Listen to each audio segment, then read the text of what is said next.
Hare Hare Hare Rama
Om Namo Bhagavate Vasudevaya.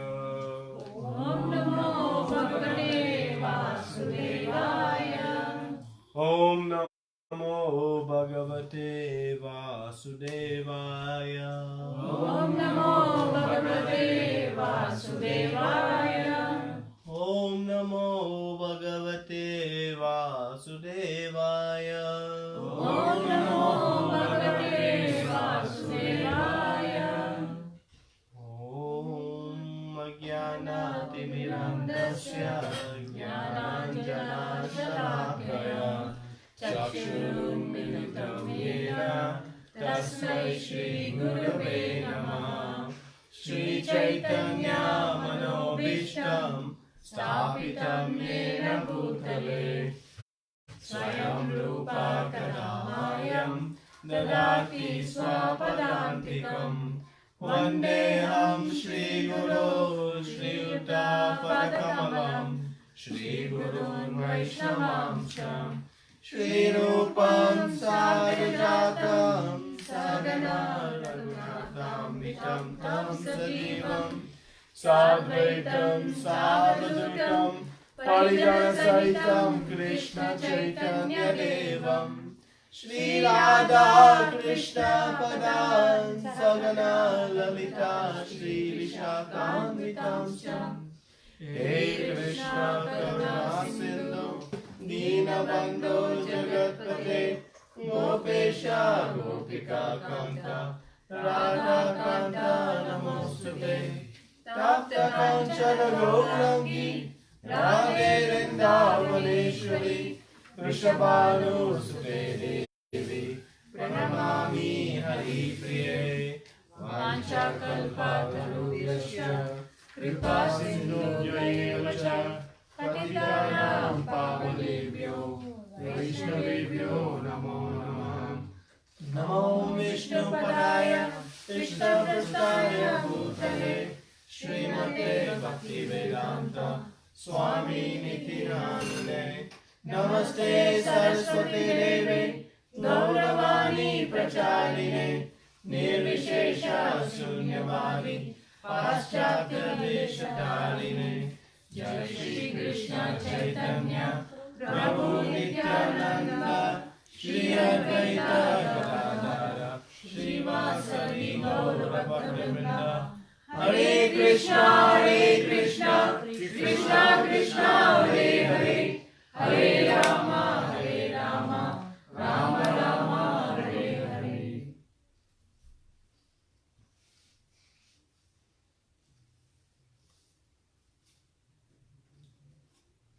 Hare Krishna.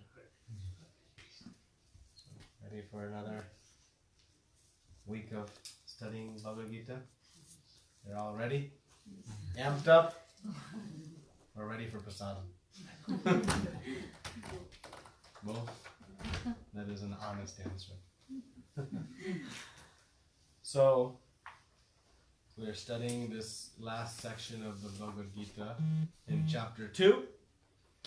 And we know Arjuna asked these 4 questions about this person in divine consciousness.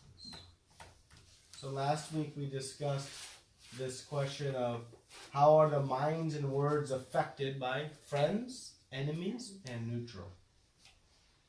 And this gave us some insight in how to find a peaceful mind. We'll talk a little bit review today. Today, the verses we'll discuss, we're going to discuss now what is the mentality of one when their senses are restrained, controlled. Are they happy, unhappy, agitated? How do they go about using their senses, not using their senses? Again, describing this very nicely situated person in divine consciousness. And then finally, we'll discuss in the coming weeks, what does he do? So, the first answer, what are the characteristics? Anyone remember? What are the 2 characteristics of one who has found divine consciousness, this perfect state of being? He is happy. He's happy. And he is detached from all the material desires. And no material desires. Okay? So we'll discuss those again briefly. So what is the key theme of this section? Controlling the senses. Controlling these horses into a channeled way so that we can reach our destination. But as we said, controlling the senses does not mean stopping the senses. Otherwise, what is the purpose of the horses? If they're not going to go somewhere, there's no value. Similarly, we have senses. They're meant to be used, but we want to use them productively. And we define productive as a means that allows us to achieve our goal. What is our only goal in life? To be happy. To be happy. Everything else is a sub-step to finding happiness. Even sometimes, no, I want others to be happy. Yeah, but that's because it gives us happiness.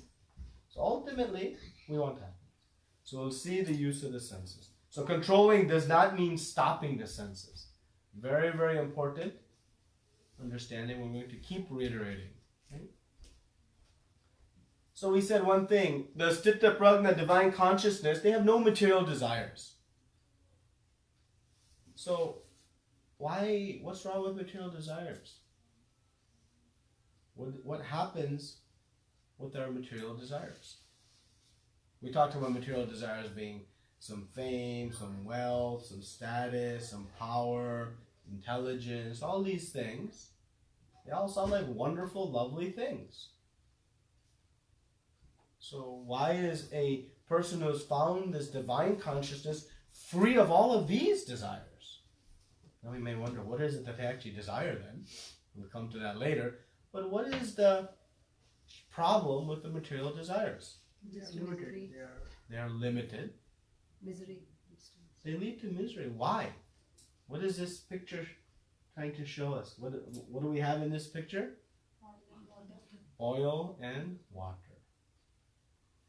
And we know oil and water don't mix. No matter how much you try to stir, it will not mix. They are incompatible materials, liquids, both liquids, but they don't mix. So similarly, spirit and matter. Who are we? Spirit. We are not matter. This table, it's made up of matter. It has some wood, some elements in it. Right? Well, what is our body made up of? Matter. But are we conscious? Are we living? So what is living within us? Spirit soul. That is who we are, spirit soul. So spirit is always in search for happiness. It is ananda. One of the qualities of spirit soul is ananda.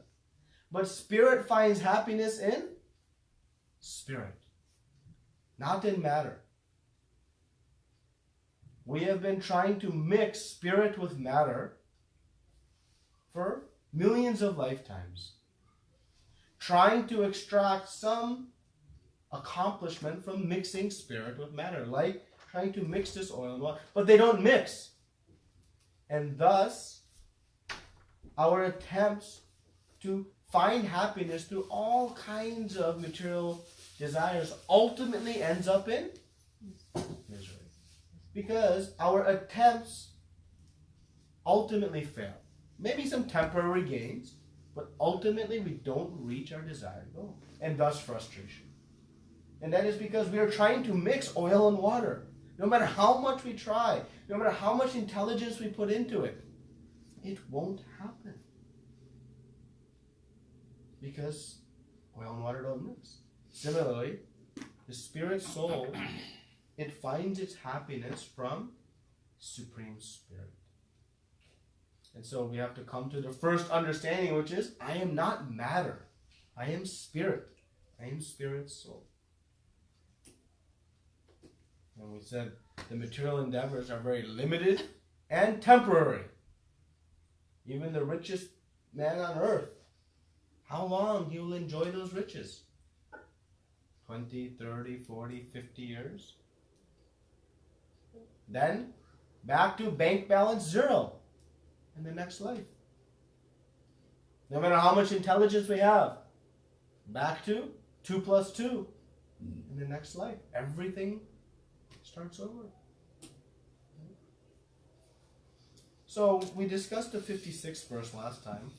In the 57th verse, Kṛṣṇa says, in the material world, one who is unaffected by whatever good or evil he may obtain, neither praising it nor despising it, is firmly fixed in perfect knowledge. So last time we described this peaceful mind.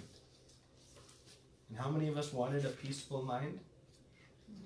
We all wanted it. And we said it was very powerful. If one can remain very peaceful in the midst of difficulties, in the midst of some excitement, or in neutral states. If one can remain unagitated, very content, we consider that to be a very powerful, marvelous thing to obtain. One suggested it's impossible. And it is impossible by our material endeavors to try to artificially find containment for the mind. So we gave these different angles of peace, of a peaceful mind. And one in divine consciousness, a devotee, understands whatever good is happening, it is coming by the mercy of the Lord.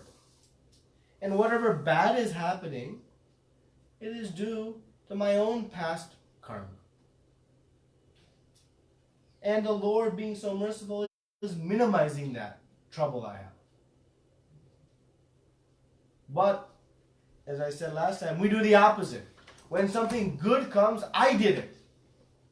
And when something bad comes, Kṛṣṇa forgot about me. But instead, a devotee understands, no, the good and bad that happens to us, it is just based on our past karma. But they have an understanding that is very important. That all the good and bad we see, it relates to the body, to matter. It has nothing to do with who I am as spirit soul. Whether I am famous or infamous, does that affect my relationship with the Lord? Whether it is raining or sunny, does that affect my relationship with the Lord? Whether the stock market is up or down. Whether it is hot or cold. But do these things until now affect our consciousness, whether it's hot or cold? Does our mood change? If it's raining or sunny, does our mood change? If our bank balance is high or low, does our... Yeah. But none of that affects my spirit soul. So this means to find peace is like this ocean. Can you bring peace to an ocean? It's not. So if you're in a boat in this ocean, what are you going to do? You're going to go up and down, side to side, up and down. You're going to get thrown by the waves of the ocean. So how to stop this? How to stop being thrown up and down through our different cycles of how many of us have gone through good days and bad days? We say, oh, I woke up on the wrong side of the bed today. Right? We have these things. So Kṛṣṇa conscious teaches us to do one thing. That is to transcend our consciousness. To bring our consciousness to the platform of the soul, not the body. Because when I take this boat and I just bring it out of the water, have the waves stopped going up and down? No. But is the boat going up and down? It is found. This is just a simple example to see that when we bring our consciousness to the platform of the soul, yes, good and bad is going to happen, but it doesn't shake one's mindset, one's peace of mind, because their consciousness is now higher, but it is transcended this matter. Like we have transcended this ocean. You're not going to stop the ocean from going up and down. Don't try that. You're not going to stop all the past things that you've done, good and bad. That's booked. But we can control how it affects our consciousness. And so, the key to developing a peaceful mind is not to buy rose-colored glasses. But what is our rose-colored glasses? It is seeing everything around us from the perspective, I am spirit soul. If we look at every situation that we face and we just take a moment to reflect, wait a minute, I am spirit soul, not this body. Now how shall I react?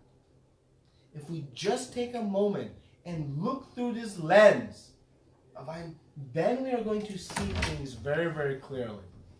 Otherwise, we're going to be in a cloud of illusion, frustration, anxiety, fear, turbulence. So Kṛṣṇa is putting these glasses on for us to see, my dear friend, you are spirit soul. You are not this body, you are not matter. And so, work to find your goal in life through spirit. And in this way, one can very quickly achieve a very peaceful mind. But again, we're not going to stop the ocean from raging.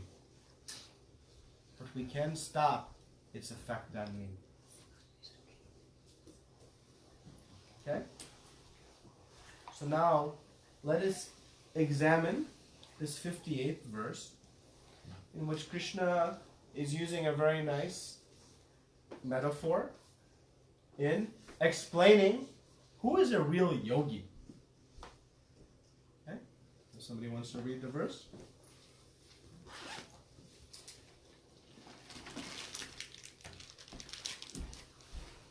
Maybe just English also, no problem. One who is able to withdraw his senses from sense objects, as the tortoise draws the limbs within the shell, is firmly fixed in perfect consciousness. Purport. The test of a yogi, devotee or self-realized soul is that he is able to control the senses according to his plan. Most people, however, are servants of the senses and are thus directed by the dedication of the senses. That is the answer to the question as how the yogi is situated. The senses are compared to venomous serpents. They want to act very loosely and without restrictions. The yogi or the devotee must be very strong to control the serpents like a snake charmer. He never allows them to act independently. There are many injunctions in the revealed scriptures. Some of them are do nots and some of them are do's. Unless one is able to follow the do's and don'ts, restricting oneself from sense enjoyment, it is not possible to be firmly fixed in Kṛṣṇa consciousness. The best example set herein is the tortoise. Tortoise can at any moment wind up its senses and exhibit them again at any time for a particular purpose. Similarly, the senses of the Kṛṣṇa conscious persons are used only for some particular purpose in the service of the Lord and are withdrawn otherwise. Arjuna is being taught herein to use his senses for the service of the Lord instead of for his own satisfaction. Keeping the senses always in the service of the Lord is the example set by the analogy of the tortoise who keeps the senses within. So remember, every day we wake up, we have one of two choices. Either I'm going to try to enjoy and serve my own senses, or I'm going to serve and enjoy what the Lord senses. Two options. And how I will choose which one to pursue is based on what's best for me, Which one will give me more happiness? That's it. That's the only criteria by which I will evaluate. Maybe in some intermittent time I may choose based on the wishes of my parents or society or some, but ultimately in the long run I will choose based on which gives me more happiness. So next week we're going to discuss this, because there's one statement in this purport that's very troubling for all of us. Anybody find any particular statement a little bit troubling?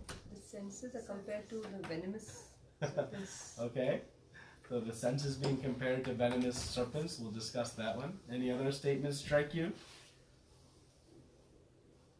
Do's and don'ts, restricting oneself from sense enjoyment. How many of us like restrictions?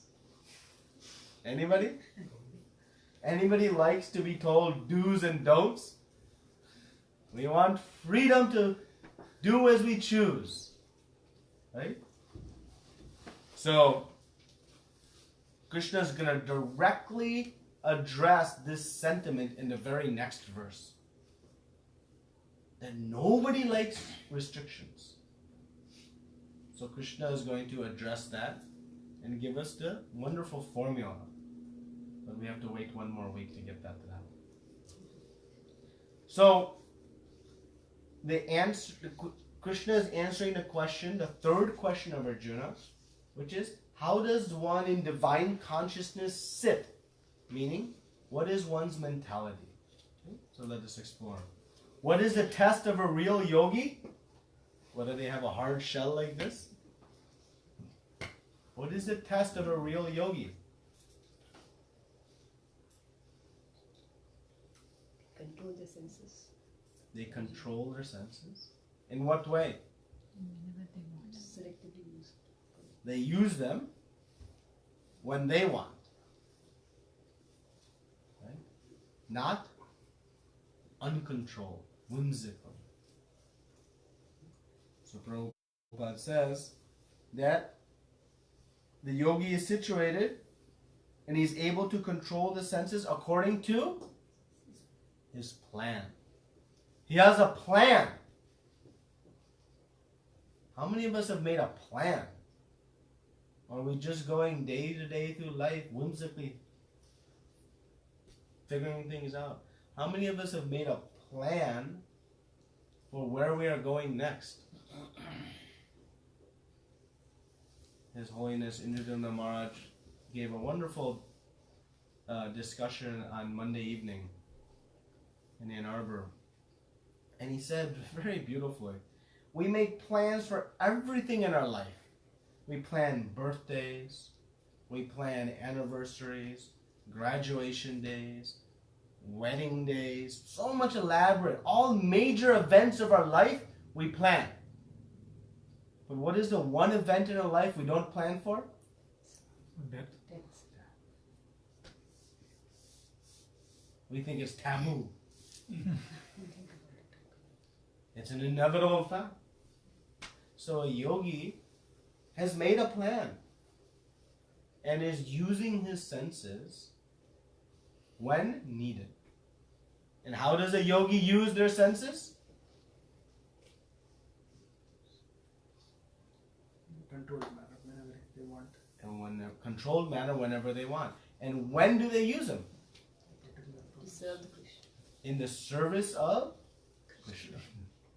That is the only use of the yogi's senses. Because all other uses of the senses will lead to some material experiences which will end in. So yogi has intelligence. Why I would use these valuable senses, the ability to speak, the ability to see, hear, smell, why I would use these very strong, potent senses in something that is going to lead to frustration. So what happens with uncontrolled senses? When we just, first of all, what is the meaning of uncontrolled senses?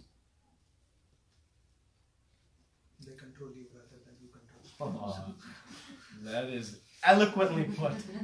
Very eloquently put. They control you as opposed to you controlling them. You meaning at least your intelligence. And if we go all the way back to that picture of the horses, who is supposed to be controlling the horses? The driver. And that driver represents intelligence. How many of us had our senses control us?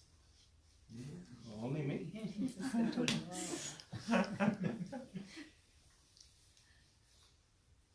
Anything good happens when we become slaves to our senses? Only bad. How many of us have done something that we knew we shouldn't have done? We know I shouldn't do. But we did it anyways. Because we're listening to the senses. Addictions. How big is the epidemic of addictions in the world? And whatever that addictive substance is, everyone knows it's bad. But seemingly can do nothing about it. Because who is in control? The senses. We see so much extreme behavior due to uncontrolled senses. Why one is willing to commit extraordinary crimes to satisfy the strong desire of the senses. Or say, yeah, but okay, I mean, I'm not that bad. I know when enough is enough. But do we? Do we? Definition changes all the time. That right and wrong, yes and no, changes all the time. We rationalize our activities. It's okay this time. What's the harm? How many of us have had that question? What's the harm? What's the big deal? Right? This is a conversation that happens. So uncontrolled senses, how does Prabhupada compare them to? Serpents. Venomous serpents. Are venomous serpents very safe and pleasant or dangerous? Dangerous. So uncontrolled senses are very dangerous. Now why are they dangerous?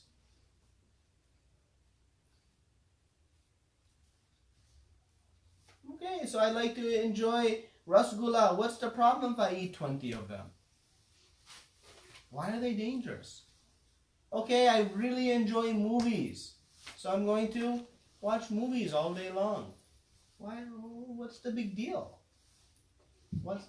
You people are so myopic. You only look at one thing. What's wrong with that?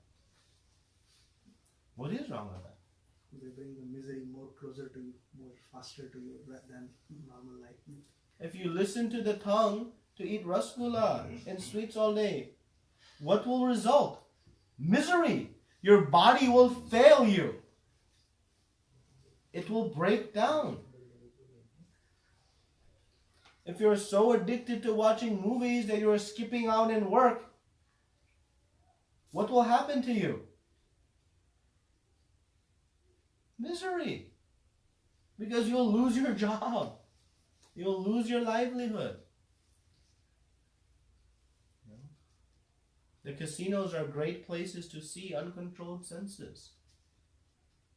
How many families are put into severe difficulty due to the inability to control the senses?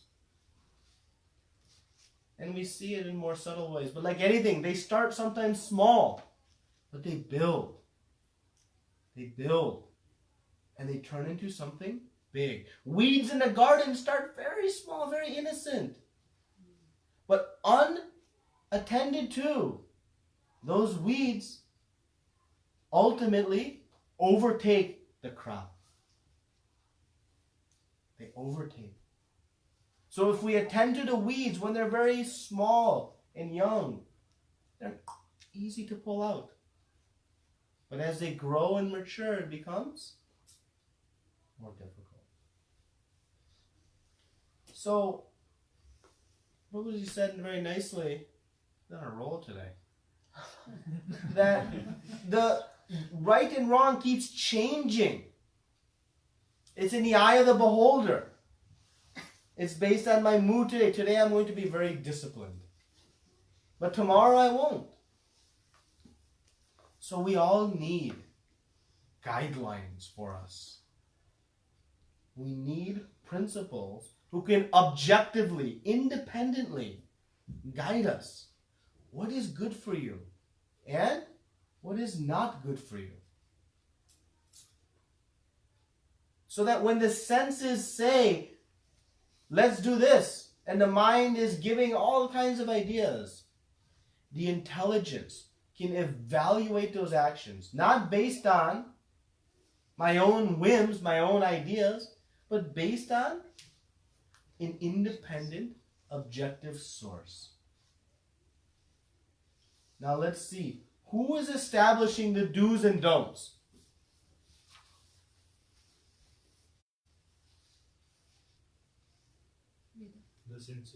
The Vedas. The Vedas are in it. And who established the Vedas? Kṛṣṇa. And at the end of the 29th verse in the 5th chapter, we recited this verse last time, Bhoktaram Yagnatapasam Sarva Loka Maheshwaram. And then we said this third line, Surdam Sarva Bhutanam. Which means Kṛṣṇa is the ever well-wisher of all living entities. What does that mean? What does that mean? Best friend. He's a friend. But well-wisher means? He knows what's best for us. He knows what's best for us. And? Always. Huh? And he guides in each and every And step. he guides in each and every step. And he is going to put forth whatever he can to help us. Is a mother a well-wisher of her child? Of course. And mother will put forth what to her 100% capacity to protect, love, nurture, and nourish their child. So Kṛṣṇa is saying, I am the greatest well-wisher of all living entities. So when he gives do's and don'ts, what is his goal or objective in presenting do's and don'ts? We can go back to him. Whose interest is he looking out for? Huh? Whose interest? Ours. When mother says, child, don't go onto the balcony, is she saying no because I want to enjoy the balcony? No. She's looking out for child. So when the don'ts come, the Kṛṣṇa is giving us guidelines so that we may find perfection of life. He has nothing to gain. But in the do's and don'ts, we have to gain. So whose choice is it to follow do's and don'ts? Ours. Kṛṣṇa will not force. He'll say, this is what's good for you, this is what's bad for you. But what do? I know better. Today I'm not going to listen, but tomorrow I will. And we go through that. It's okay. It's our choice. It's our free will. That is always our opportunity to choose. But know assuredly, the do's and don'ts in the scriptures, they are meant only for our benefit, in our safety, security, happiness, and eternal peace and enjoyment. Because Kṛṣṇa does not need us to obey the rules in order for his own enjoyment. Right? Sometimes even mother needs child to obey for her own sanity. Right? But Kṛṣṇa says, I am aloof to this material world. What does that mean? He's unaffected. He has love, but he's unaffected. If everyone chose not to follow, he is not affected. He wishes we are all to follow, but his enjoyment is unaffected. So he has no personal bias in presenting do's and don'ts. They are solely, exclusively for our benefit. And the don'ts are very simple. 4 things. Avoid them. Intoxication, illicit sex, meat eating, and gambling. These 4 things break down the pillars of dharma. And what are the do's? Devotional service, practice bhakti, chant the holy names of the Lord. A, B, C, D, association, books, to strengthen our knowledge, to have faith in following do's and don'ts, chanting, to purify our consciousness, and diet, Anna Prashadam. Don't need to complicate things too much. Not so many rituals and strict regulations here and there. Basic principles. Basic guiding principles. And one fact. Because the uncontrolled senses, we know, leads to misery. Nothing good has come out of a venomous serpent roaming free. Nothing good has come out of our uncontrolled senses. And we've all had experience of it. We see something, and that impression is made so strongly in the mind, we can't get it out. And you want to see uncontrolled senses in mass display. One day a year you can see it. Which day? Thanksgiving. Day after Thanksgiving. Now the night of Thanksgiving. Deals.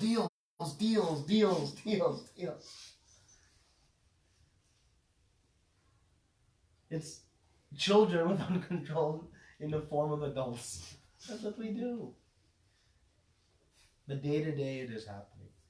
And when we let the senses go, it means we'll start to do things that break the regulator principles, which means bad karma. It's our choice whether we want to control our senses or not, but the reactions from that decision, we don't have a choice. They are forced upon us. And uncontrolled senses ultimately will lead us to bad activities. They will. Because we'll begin to rationalize it. So why protect the mind? The relationship between the senses and the mind I wanted to make now. What's the harm in just watching one movie? What's the harm in having one drink? What's the harm in doing X, Y, or Z? We may ask that question to ourselves. So the senses are gateways to the mind. What does that mean? So whatever we see, it makes impressions in the mind.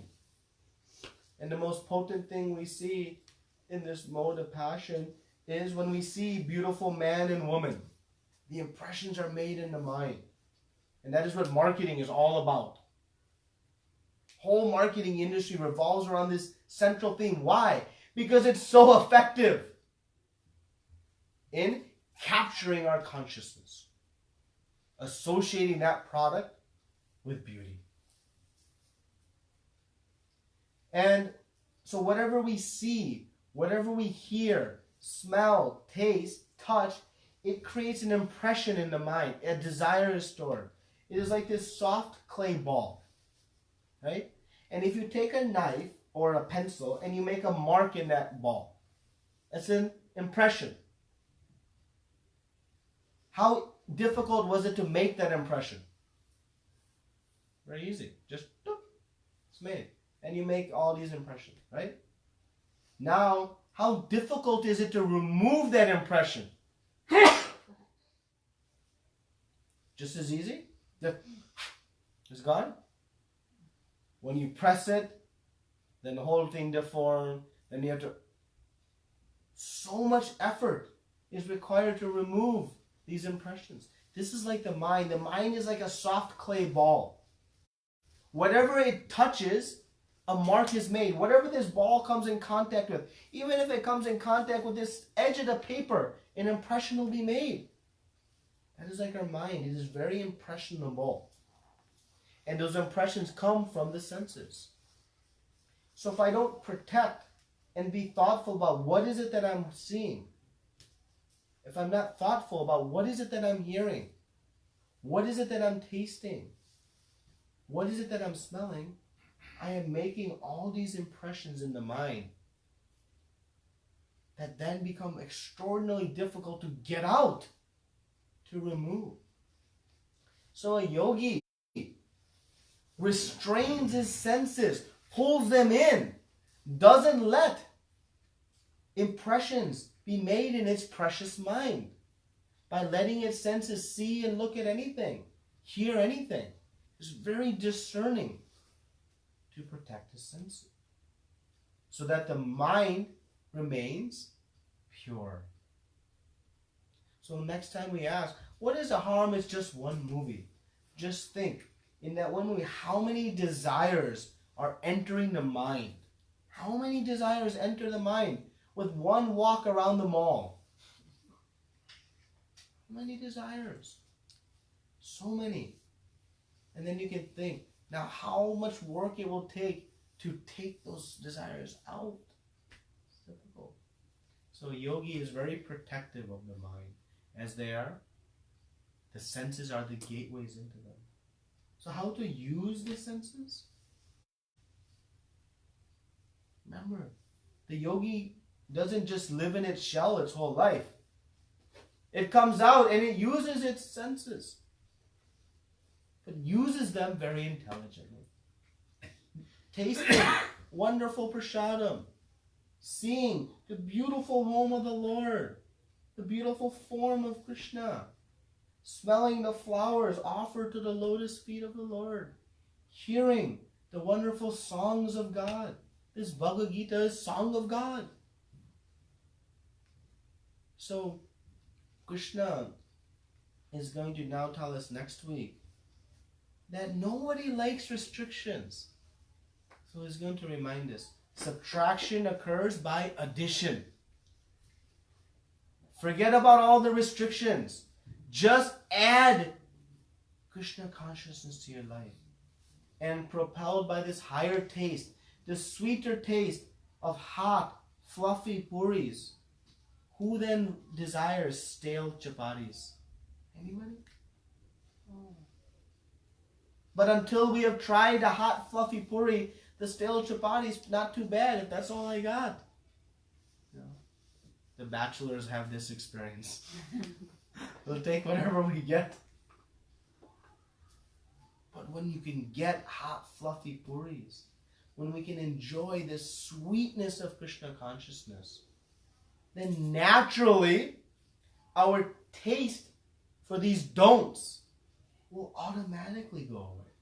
And that is the beauty of Kṛṣṇa's form. Because he knows nobody likes to be restricted. He's saying, okay, just don't worry. Just let the natural higher taste of Kṛṣṇa consciousness guide your activities. And slowly you will lose your taste for all these lesser things. And that is what we'll discuss next week. Any questions, comments?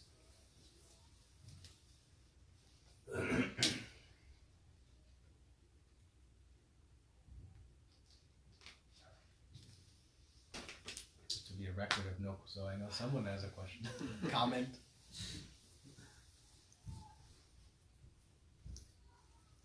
Prabhu, like in some of the other discourse I hear like yogi, jogi and karmi.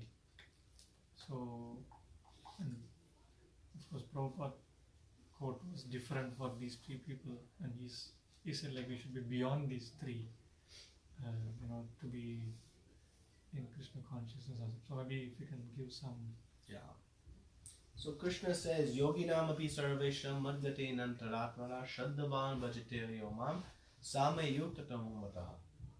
At the end of the 6th chapter, he says, Of all the yogis, who is highest of all? Shraddhavan bhajate yo mam. One who in faith engages in devotional service. The bhakti yogi. They are the highest of all. But there are many types of yogis.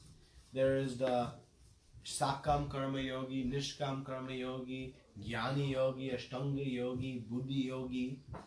So many types of yogis. But ultimately, the highest of all is the bhakti yogi. And every other step of yoga is meant to come to bhakti. It is like a ladder. Kṛṣṇa explains it as a yoga ladder.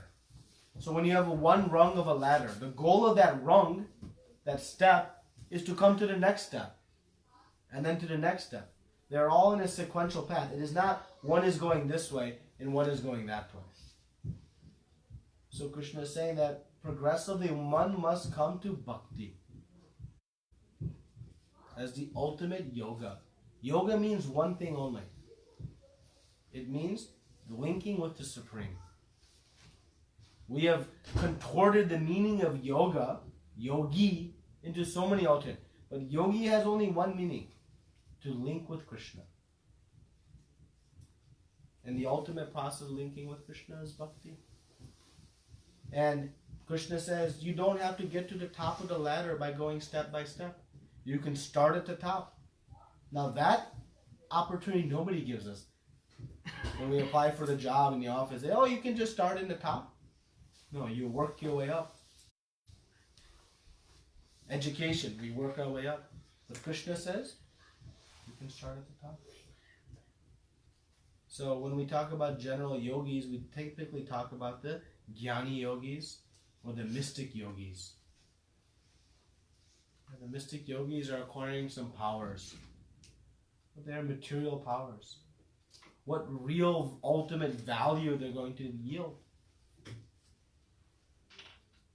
Once Srila Prabhupada was in India and one of his disciples had gone to some village and they had seen that this yogi was walking on water. And this devotee was just astounded. Nothing he had ever seen before. And so he came running back, very excited to tell Prabhupada, thinking, wow, Prabhupada will be excited. Maybe he'll also go see. He said, Prabhupada, I seen the most amazing thing. This yogi, he was walking on water. How much austerity he must have done to obtain these powers. Never seen before. Prabhupada said, 2 rupees. What? He says, 2 rupees. He says, what do you mean 2 rupees? What value is 2 rupees? He can walk on water. I can pay 2 rupees to the boatman and he'll cross me the water. What's the difference? That person understood. Yeah, these mystical powers, they may be appealing and interesting, but what is their real value? So, ultimately we want to come to the yogi of bhakti. Okay? So the yogi is what is yogi? Is there anything called yogi or I understood mistaken? I'm not familiar with that term. I think it's bogey. Bogey. Bogey. Bogey. Maybe I. Yeah. A materialist.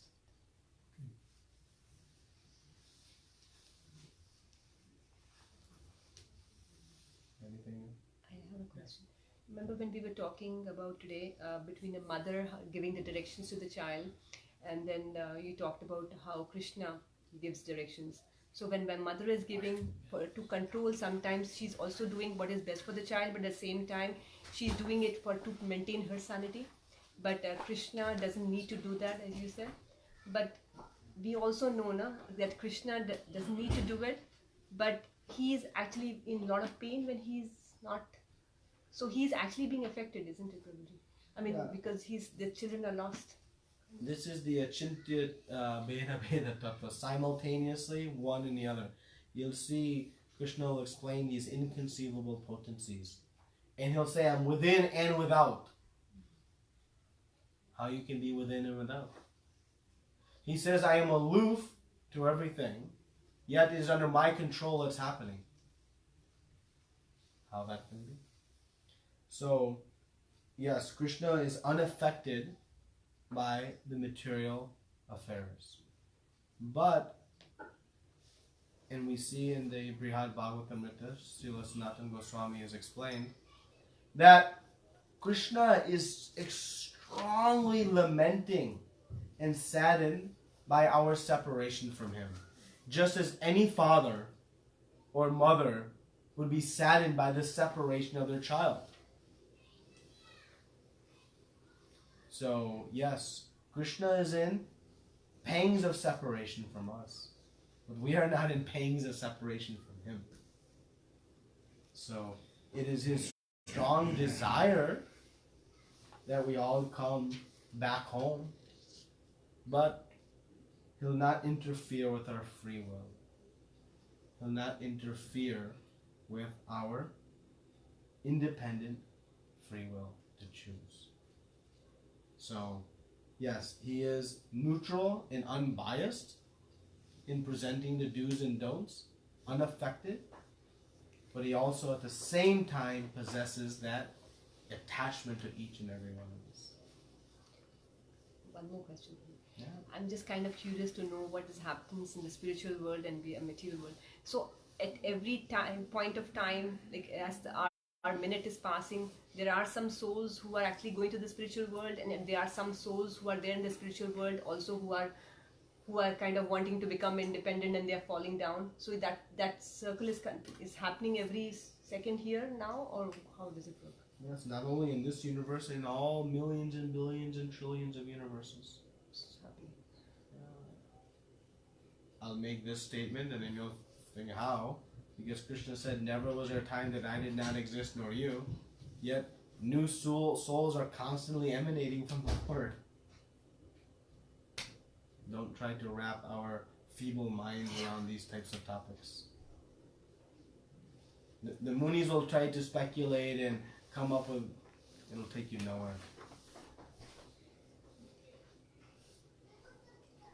Our job is to follow the instructions of Srila Prabhupada as he's given in Guru Parampara and find our path back home.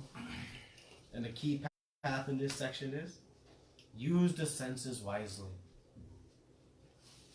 Control the senses by using them intelligently. And so many ways we can use them. That's why we've been talking more recently about coming to the temple. When you come to the temple, it is a powerhouse effect on our senses. It is like something you cannot do. All your senses are just nourished in some way you cannot quite contemplate. And it gives us a taste as to how spiritual life will actually be sweeter than attractions to all of our material things.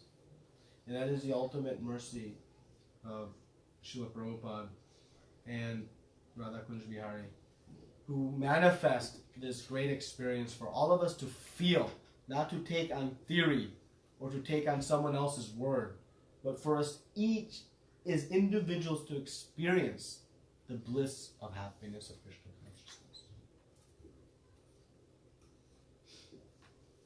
Any other questions or comments?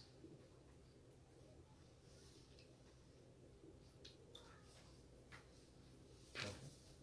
So next week we'll discuss this addition by subtraction, how by gravitating to the higher taste one can come to a state of fully controlled senses, very naturally, without artificial restrictions. Anybody likes restrictions again? No. Our